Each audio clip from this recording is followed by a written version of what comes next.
Show it saying live on YouTube. Yeah, and it's redirecting me right now. All right. So let's see how this goes here. Give me 1 second. Sure thing.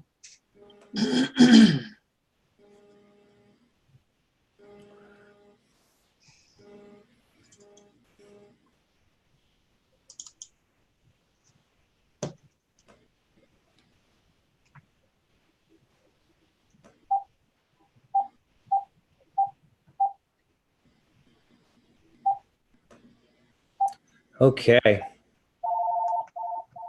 Show it saying live on YouTube. Okay. Yeah, and it's redirecting me right now. All right. So let's test it out. Are you there? Say something, Nathan. Yeah, can you hear me okay? Yeah. Okay. We'll get started here. Sure. Hello and welcome to Node Investing Made Easier, not easy, because there's nothing easy about it. Although people sometimes misstate it as easy, but anyway, welcome to the program. We're doing this live on YouTube, so we really appreciate you coming over to YouTube from Facebook to check us out here. Our group is, we're a group on Facebook of about 2,400 node investors. So come and join us on Facebook by searching Node Investing Made Easier. Just need to make a few announcements before we bring our guest on. We have a Node Investing Fundamentals workshop next Friday and Saturday in DC, and there is only one spot remaining for that. And there's 3 spots remaining for the August 2nd and August 3rd Node Investing Fundamentals workshop in DC as well. So you can go to nodeinvestingmadeeasier.com to get more information, and that'll be great. We'll look forward to seeing everyone there. So we have a guest on. His name is Nathan Turner, i.e. the Canadian Note Guy with Earnest Inc. Welcome to the program, Nathan. Thank you very much. And how is everything in your world? What I hear so much is that there's no inventory out there. You should just sit on your money. You shouldn't do anything, and you just put your head in the sand. Is that your strategy? I think that's great advice for everybody else. Oh, no doubt. So we're gonna get in. We'll get into your background in just a minute, but Sure. But tell us, like, why is that? Why do you have all the silos, right, where people are operating with different thought processes and strategies and everything else, and you're out there doing it? Like, what makes you the person that's doing it and drumming up deal flow? Drumming up deal flow is a huge part of this game. Like, you can have all the cash you want, and that's great because you need the cash too. But if you don't have the deal flow, then you're dead in the water. What I do is I go to conferences and I talk to people, and that's very uncomfortable for me. I would much rather stay at home, quite frankly, and not go to any conferences. But I understand it's part of the business. So I go out and I talk to everybody, and just see who's selling. And there's always somebody selling. And it's funny. This month I funded in 2 stages. So part of it was on June 28th. The other part was July 9th when I got back. But I just bought 9 more loans. Before that, at the end of April, I bought another 9 or 10, something like that. And then in March, I bought another. March was my big one where I bought like 15. So, they're definitely out there. I'm looking at a tape today. I'm going to put in a few offers, probably only 3 or 4, but in my world, there's no shortage. So it's always funny to me when I hear people say, I can't find any inventory. I'm like, okay. Yeah. And so conferences, that's a big part of your business model, your marketing outreach. And so tell us about what you do that's unique at conferences that works for you. there's no secret sauce. I just go and talk to people. I tell them what I'm doing. I guess if I have any kind of advantage is that I'm the Canadian note guy. Yeah. It's easy to remember. And then I talk to people and let them know, you know what, I've got some money. I'm ready to go make some purchases. Do you got anything? I'm just turning over a bunch of stuff. I've got more money to spend. What do you have? And just all the time, and just talking to people and, hey, do you know who's selling? One of the closest guarded secrets, and you know this too, is where do you buy your product? I'll tell you anything you want to know, and I probably won't tell you that. Yeah. Because it's a lot of work. It's a lot of hard work and travel and things away, you know, for my family and all the rest. I don't like it. I would much rather be at home, but it's part of the business. I will say this in terms of sellers, you know, names and contacts.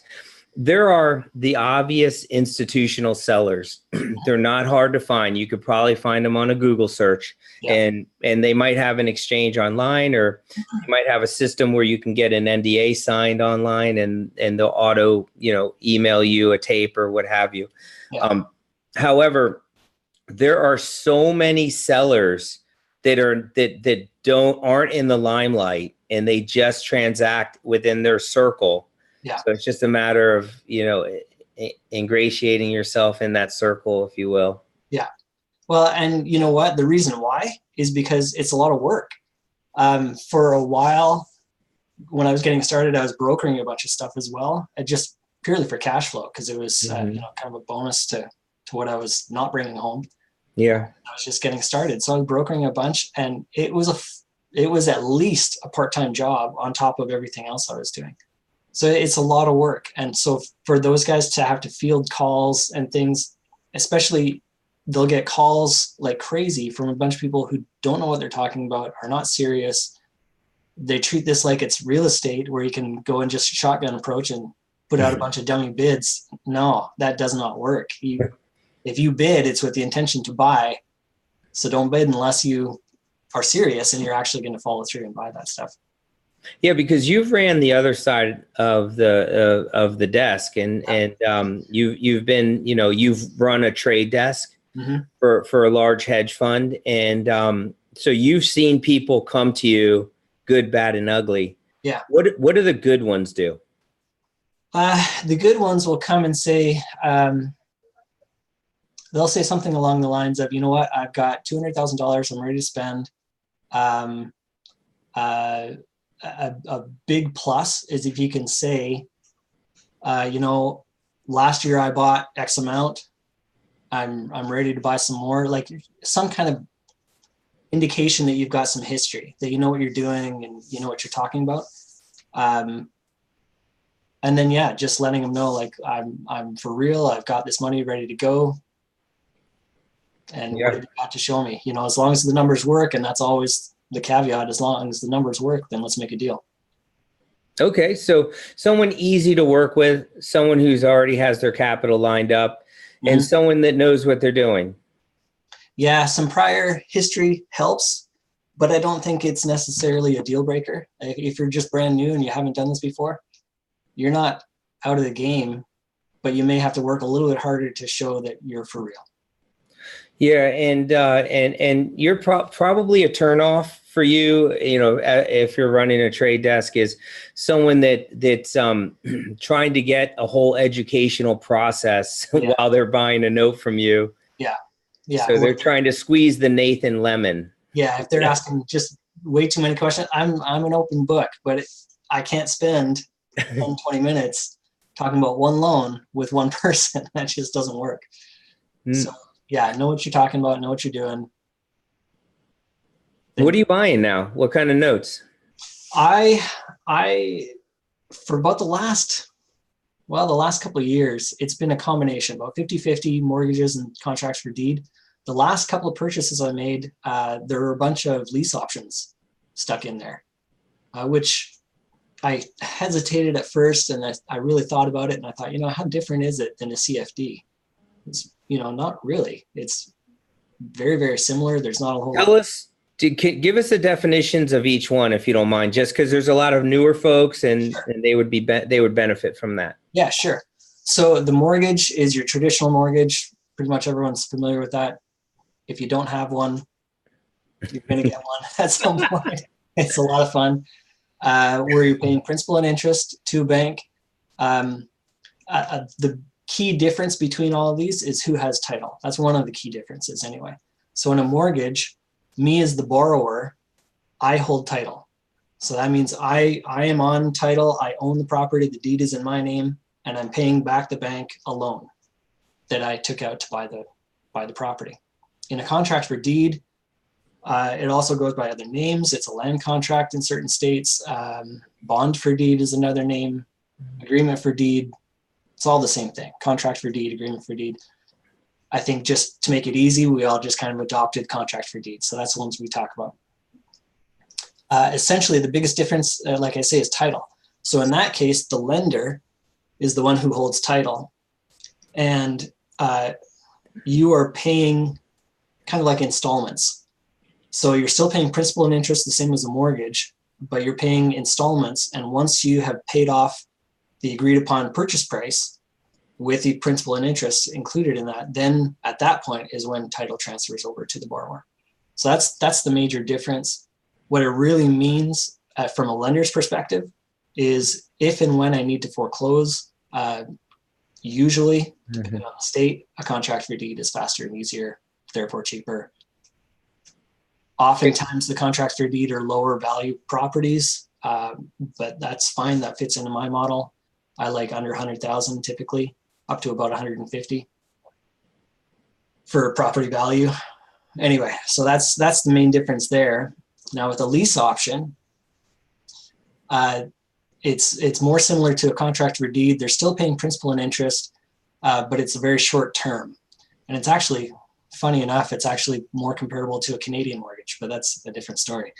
But you've got a shorter term. It's usually somewhere between 2 and 5 years. At the end of that term, then the borrower has the opportunity to buy out the seller, or more than an opportunity, more like an obligation. And depending on the contract, there's different ways to go around that. If they're not able to qualify, they can extend for another year, or there's all kinds of different stipulations in there. So you got to read that contract, make sure you understand. And so they would buy it at a set price that was just, right, placed on the contract originally. Yeah. So, and the terms are really in the contract. So you do have to read through that and make sure you understand all the terms, how it's going to play out. So based on my own ignorance, because I don't get involved with CFDs or lease options and whatnot, when I hear this, I think, low fair market value, risky. Yeah. A note that was not originated at a lending institution with Fannie and Freddie guidelines, right. Risky. Yeah. And so, property value under 150K, risky, and so on. The borrower type is a different type of borrower. So, and you kind of go on. So what do you say to that? I know you have success with your model. So what do you say to that kind of thought?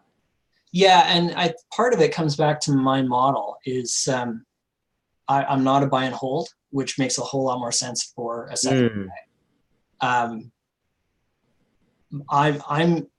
My background in real estate was flipping properties. So it's a similar take on that. I'm looking to get in and out as quick as I can. So I will buy non-performing note, work it through to whatever end. That may be a reperformer, that may be a property that I'm taking back. Maybe I even turn that into a rental. There's lots of different ways I can do that. But my end game is always to resell it.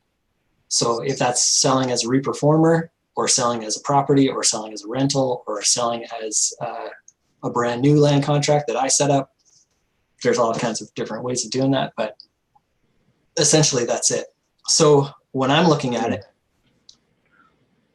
funny enough, the contracts for deed, in my experience, have a much higher performance rate than mortgages, which in some ways is totally counterintuitive. I don't really understand why that is, but they tend to reperform a lot better than the mortgages that I've got.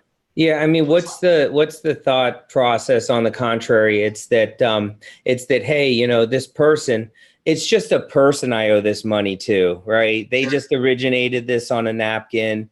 I don't really need to pay them. What are they going to do to me? Versus like Bank of America, who has like a lot of money, a lot of power and influence. Yeah. You kind of fear them, and Yeah. so you kind of think that way, but you're saying it's the opposite. Yeah, which is, I don't totally understand that. All I can really think is maybe it's because instead of fear of for lack of a better term, punishment of losing their home, they have more of an incentive to perform to get the home. So it's more like a carrot instead of a stick. And Yeah. And that's really my best guess on that. And in fact, even more so with the lease options, I've had really good luck with those guys performing even better than the contracts for deed. So again, that's my guess, is that again, it's a bigger carrot for them. Yeah. They're that much closer to it, so it's that much more real. I'm not exactly sure, but for some reason, I get better performance out of those. Since you're getting performance in the way of a loan reinstatement or loan modification, as well as taking back the property and going that route, do you perform due diligence on the borrowers as well as the property when you're buying? I don't actually. The only real due diligence I'm doing on the buyer or on the borrower Mm-hmm. is just payment history, and Okay. typically if they have made payments for a certain amount of time for an extended period of time and then they quit for some reason, I mean, that's true anywhere. There's some reason why they quit paying. But if they've made payments for an extended time before, they probably will again. If they've always been spotty, less likely that they're going to be really good performers. But I have frank conversations with all of them. I'll just tell them, listen, I'm here to help. Here's all of your options, including maybe leaving the property. Maybe that's something you want to entertain. If it is, great. If it's not, great. But we have to make sure that it's going to work, and I don't want to set you up for failure, and have that whole conversation as well. So. Yeah, no, great. Yeah, that's understand, kind of how you do things. And so you've been doing this a number of years, right? I mean, like, how did you start off? Well, what year was it at? And you and I have talked over the years. I mean, we've had that relationship. And I remember when you left the hedge fund and went off on your own. Yeah. But tell me about what moved you to make that move. I like you say, I got started in really 2008 is kind of my first introduction to this whole world. And back then, this whole crazy world. Yeah, back then I had taken a course, and there was a mention about non-performing loans. And they called it bad paper. And me, right away, I was like, "Ooh, don't touch that stuff." That's crazy. So for the first while, really those first few years, up until about 2010, first couple of years, it was just creating notes. So this was before Dodd-Frank. So we were doing all kinds of cool stuff where we were taking back property, either buying distressed property from all kinds of different sources and things you could do back then. And then we did it seemed to be a fairly common model where we just sold the property as is. So it was in need of some kind of repair, sometimes a lot, sometimes a little, but we would do it for less than whatever the market rate was for rent. So if rentals were going for $500, we would sell it to you on terms for $350 or something like that. And then we'd create this contract. And the more we went along, my contract at the beginning, it was awful. And the more we went along, I started improving on that. And then in 2010, there was more talk about non-performing. And so I thought, we'll give this a shot. So I ended up buying 3 notes as a package for $10,000 total. which was about 12 cents on the dollar. Yeah. What would that same package go for today? Oh, I mean, they were pretty low value, but I mean, at least if you're getting a really good deal at 35 cents, probably. So yeah, like triple. the good old days. That was Yeah. but it was great because you could buy so cheap, you could make all kinds of mistakes and still do okay, which is what I did. Yeah. So it was a great learning time. Tell us about some of the mistakes. Oh gosh. Well, in that very first package, the way it played out, I got deed in lieu from two of the borrowers. On the third one, they had moved to Arizona, and that house is in Columbus, Ohio. So weren't quite sure what to do with it. It was close to the university. It had had a fire, so it was a demolition project. You would have to rebuild it from the ground up. So we were considering that. It was me and my old partner. We were considering that, looking at possibilities and things. And then the tax man came and said, no, we're going to foreclose for the taxes, worth about $10,000. If you balanced it out, we'd paid, no, $12,000, we'd paid 10. Yeah. So that was really kind of an aha moment. So we ended up letting him go to taxes. But for me, the thing that clicked was I'm not directly responsible for those taxes. I don't own the property. I only own the loan. So man, that's pretty cool, you know, and it kind of got the wheels churning, and it just kind of woke me up to the power of what we're doing here. And I'd heard it before, people talking about controlling the property without owning it. And I didn't really get a sense for that until that happened. I'm like, wait a second, that's cool. Yeah. How about maximizing profit while minimizing risk? Yeah. The same thing, same, way of saying it. But that was a big one. So, I mean, one way to look at it was a $10,000 loss. The other way of looking at it was we more than made our money back on the other two. We more than made that money back. So, I mean, overall, we were positive. But if you want to call it that, we lost 10,000 on that one. Yeah, overall. Yeah. And so, that's a great point you bring up, is that you have to be more cautious today. Yeah. Given where the price increases are. One thing that people don't talk about is that in some respects, there's price increases because the value of the properties and the quality of the borrower in their financial situation has increased too. Yes. So you're getting more value from the notes than you did, because when you're talking about that 12-cent note, it was at a time when unemployment was out of the roof, and and there was a housing crisis still unfolding. Yeah, exactly. Yeah, it's definitely better quality today than it was back then.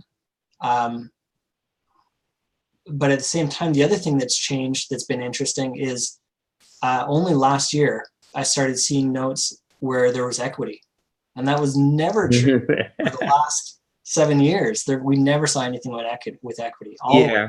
Property value was lower than what was owed. Then all of a sudden, just last year, we started seeing some equity loans. And so I actually had to, on my Can you explain to everyone what that means? Sure, yeah. Have equity? So what it means is all of a sudden, we've got property value, let's call it, just for some numbers, we've got a property value at $100,000. And the amount owed on that was only 75. And that was never true before. It was always the other way around. So what that meant is I had to add a column on my because that never happened before. So I had to start planning on, well, what if it pays off? And that was never a consideration. Yeah. So I did. I added that. Discounted payoff. Yeah. So I added that column, and now I've got a few of those where I've got some equity loans in there, and but that changes the price, how you price things, because you're pricing a percentage of the loan, right? In that case, when there's equity. And I'm not a buyer in your industry as much, but can you explain how that changes pricing? Yeah, big time. Because before then, I was always basing my price off the property value, as is property value. I don't want after repair because I'm not going to repair it. So I wanted to know, warts and all, what's the house worth today? in present condition. So you didn't care if the UPB was at 70K and the property was worth 50K. No. You're pricing it off the 50K because that 20K, I mean, you're not going to realize that if you have to take the property back. No, exactly. That it's not realistic to think that you're going to collect more than the property value. I mean, it probably could happen once in a blue moon, but never to me. But it's unrealistic to think you're going to collect on that. And in fact, what that meant was also, if the property value is 50 and the unpaid balance is 70, if I can get into a conversation with that borrower, I say, like, listen, why don't we bring that more in line with what the property value is today? And I can come in there as a major help and relieve a lot of that debt that, quite frankly, should not be there, not in the present terms and conditions and everything else, market conditions. There's no point for it to be there. It's just going to weigh everybody down. So that helped a lot just in negotiations. I can say, well, let's just do that first off. Now let's talk about repayment. How do you protect yourself with the agreement, with the contract for deed agreement? Because when you have paper originated, through a bank, that it's gone through the correct underwriting protocol for the most part, and you're kind of protected. So how do you have that same level of assurance? Yeah, that comes down to knowing yourself. that's like a 10-day podcast, right? Yeah. Essentially, though, what it boils down to is you got to know your seller. And if you know that your seller has gone through the appropriate channels, then you're okay. If it's just, and that can apply in all kinds of different situations. If you're going to buy it from a mom and pop originator, that's not necessarily a bad thing. That could be great. Because of the rules and whatever, they may be exempt from having to have gone through all the protocols and all the rest, all the Dodd-Frank qualifications may not apply to them. So great. Or if it's from a larger institution, if you know that they're big enough to have done that, and if you ask that question, so are all these loans Dodd-Frank compliant? And if they say what, then you've got a big problem. Yeah. So just knowing who it is you're buying from, that's a big deal. Again, going to conferences. Do you have that same concern when you're buying lease options? Because it's almost commercial paper, right? When you're offering that contract. Right. In those cases, it's the same thing. It's making sure that all the checks and balances have been met and they've gone through the proper protocols. Yeah. But if it's an investment property that you're buying a note on, then Dodd-Frank isn't applicable. Right. If it's an investment property, I mean, there's all kinds of rules, and like you say, that's another 10 days. Yeah. No, understood. But you know how to navigate. You know how to vet these notes so that you're protected. Yeah, and that comes down to just educating yourself, because if you don't, you can get yourself into a lot of trouble. Here's kind of an interesting example. Last year, I got a call from the Attorney General of Pennsylvania, and that's not a phone call I was expecting. No. And she was asking me about a loan that I had purchased from a larger institution back 3-4 years ago. And they were concerned that they were doing an investigation that company had not written that paper properly. Now, fortunately for me, I had gone through all the proper channels myself in foreclosing on that property. So everything that had applied back then didn't carry over to me. The original company might have still been on the hook. I don't know how that played out, but I was okay because I did everything correctly after that. So make sure. Yeah, but it's still nerve-wracking. Oh yeah. Yeah, concerning. I think it was the first, I got nervous the first time I got served by a sheriff, and my wife was home, and the sheriff went to our house, and then my wife called me. She's like, "Oh, there's a sheriff here. He needs to serve you." And I'm like, oh no. I'm like, and I'm thinking back, I'm like, what dealings am I in? What could this be? And then I let the sheriff know where to find me. I was at a restaurant and he came and he was really nice and I opened it. It's just the first, it was a junior lien and it's just the first mortgage company foreclosing and putting everyone on blast. Right. And, but still, I mean, that's not a good feeling. Oh, that's still scary. Yeah, no doubt. So how do you work with strategic partners in this space? So I actually, I've pulled back where I was outsourcing more and I'm not as much anymore. I brought a lot of it in-house. And specifically, and I don't recommend that for everybody, but that's how I needed to do it, the way that I run my business. For me, speed is paramount. Yeah. So I need things to get done as quickly as possible. And when it's outsourced, it's not that it's not a priority for them, but it's not the same priority. And even that, I think servicers have a really tough job. Just as a blanket statement, they've got a very difficult job to do all of that they do. And one of the things that, like I say, I ended up taking them back in. So I still have my servicer do all that stuff, all the paperwork, they collect all the payments, they do all the tax stuff. But I do the borrower outreach. And interestingly enough, that actually is a risk for the servicer and myself. Yeah. If I go off on somebody, that could get both of us in trouble. And now I know myself well enough that I'm not going to do that. That's not in my nature. It's still a risk. There's still somebody that could say that I said blah, blah, blah. It's still a risk, but it's a risk I'm willing to take. Anyway. Yeah, you have to. I do the same thing. I do my own borrower outreach, and as long as you can do it within the states. I mean, I don't have a debt collector's license, so I'm not doing it in North Carolina. Exactly. So I just know where I'm restricted. Yeah. But if I do, they're always just very light taps, just to let the borrower know I'm here to help. Contact me. But the last time I had loss mitigation done through a servicing company, they were literally calling the same not in service number one time per week, every week. And that was the extent of loss mitigation. Yeah. It was costing me, I don't know, $80-90 a month or something. Exactly. So well, that's when I knew. I'm like, hey, I'm not the smartest guy in the world, but I can't see myself screwing up that bad. Yeah. Yeah. Well, and then, even if they are talking to the borrower, the conversation goes, okay, well, we want to make some kind of a deal. Okay, what is it? I'll talk to the owner and get back to you.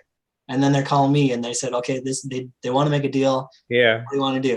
And I say, well, what about these terms? They go back to the borrower. They say, what about these terms? And they go, well, what if we change to this way and that? They come back to me. What if we change to this? Like, it's just ridiculous. Yeah. I'm like, no. One conversation, I can get the job done. Move on. Oh yeah. If you have something hot, you'll get that loan mod out that afternoon. Exactly. And the servicer can't do that. They just have thousands of cases. And I agree with you. They have a tough job. It's a very demanding customer base. And they have so many, legal hurdles that they have to pass and regulations and everything. So that's a very tough business. Yeah. So I took it in-house, and then I've taken in, that's the biggest one, really. I couldn't do this without my accountant bookkeeper, for sure. I can't stand accounting. I just want to jump off a bridge. So they do all that. That's a huge part of it. At realtors and attorneys, same thing. I talk to them directly, again, just for efficiency's sake.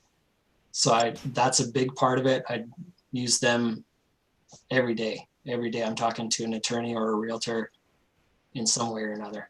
And a borrower, all the time. Yeah. And it keeps legal bills down, doesn't it? I mean, I think it does, bills, servicing, everything, because the quicker you can close the gap between non-performing and performing, the more profitable you're going to be, the happier you're going to be, et cetera, et cetera. Yeah. In fact, in your neighborhood, I've got one in DC where we just confirmed yesterday that the borrower actually did move out of the house, which is great. It's condo. And they actually did move out, which is a huge step forward. We've been working on this for a year already. And there's probably another year left if we went for the full foreclosure. So he's out. We've got a deed in lieu being drafted right now. And I can finally take ownership of this property. For me, that's a long time, a year.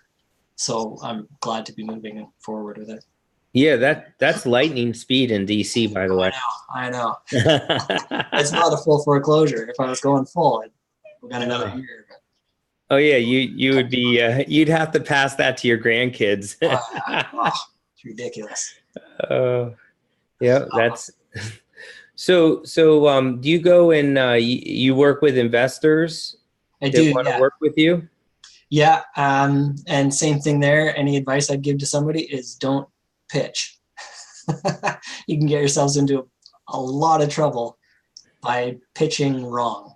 And if you're saying the wrong things. Like it should all just be behind closed doors, very private. I referred you someone that you've done a great job for. Yeah. And good. There's very few people I trust in the industry. Yeah. So you're one of them. Yeah, I was saying to my wife yesterday, I said, so-and-so, that's from Martin. She's like, oh, really? Oh, that's nice of him. I said, yeah, I know, he is. Oh, it's really good. And he's been great. And people don't hit me up seeing this and be like, hey, throw something my way. I got to really know you. Yeah.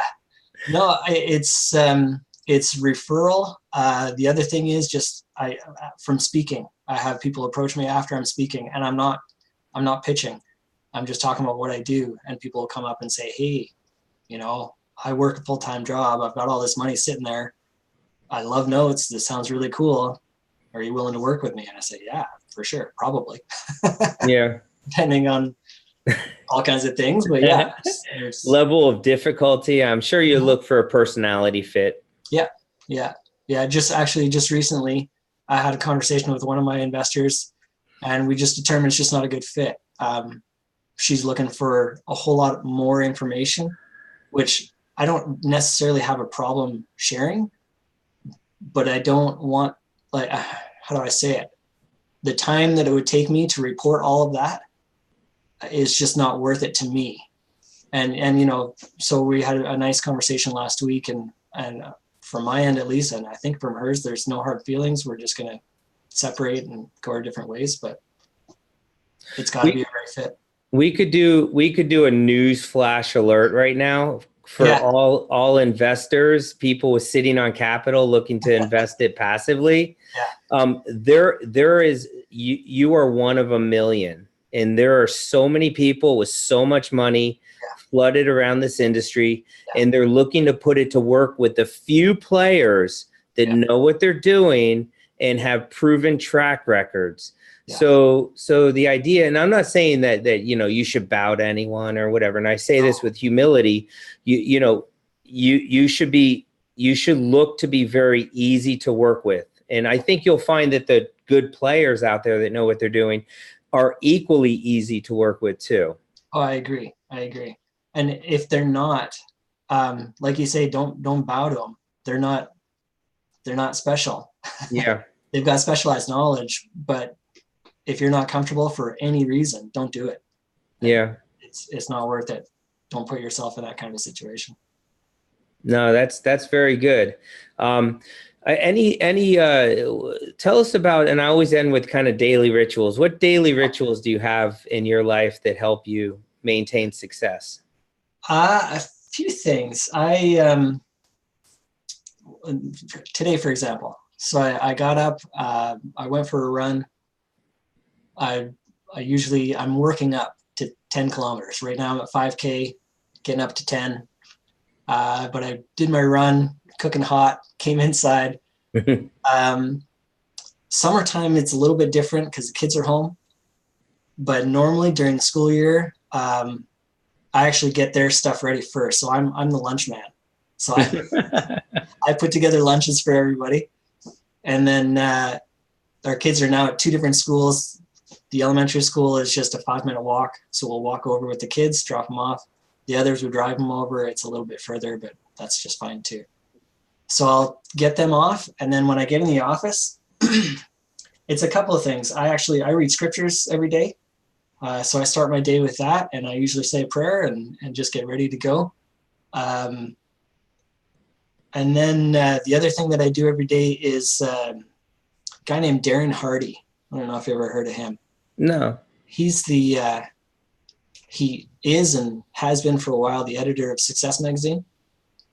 And a good friend of mine actually shared a book that he wrote a few years back called The Entrepreneur Roller Coaster. And it's fantastic. I've never worked for anybody else, really. So I've always been an entrepreneur. So when I read his book, it really resonated, and there's so much good stuff in there.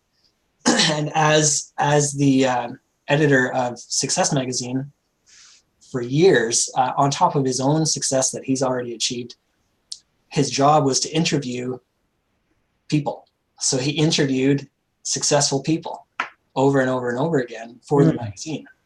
So he's got all kinds of stuff. He does training and all kinds of things. But the thing that I do every day with him is he sends out, it's between maybe 3 and 5 minutes, a little video clip every day. And it's just like, he calls it Better Every Day, Darren Daily. And it's just an email that I get, and I'll open that up, watch that for the few minutes, and then start my day. Awesome. Awesome. Really good. Well, Nathan, I appreciate the time. And, please on the Facebook page, go ahead and put your contact information in the comment section. Sure. And that way people can reach out to you if they want to connect with you to get any more information on what you do and what you're about. Mm-hmm. And that concludes it for me. And again, I'm your host, Martin Sines with Note Investing Made Easier. We appreciate you taking the time to join us today, and take care, be good, and God bless. Thanks.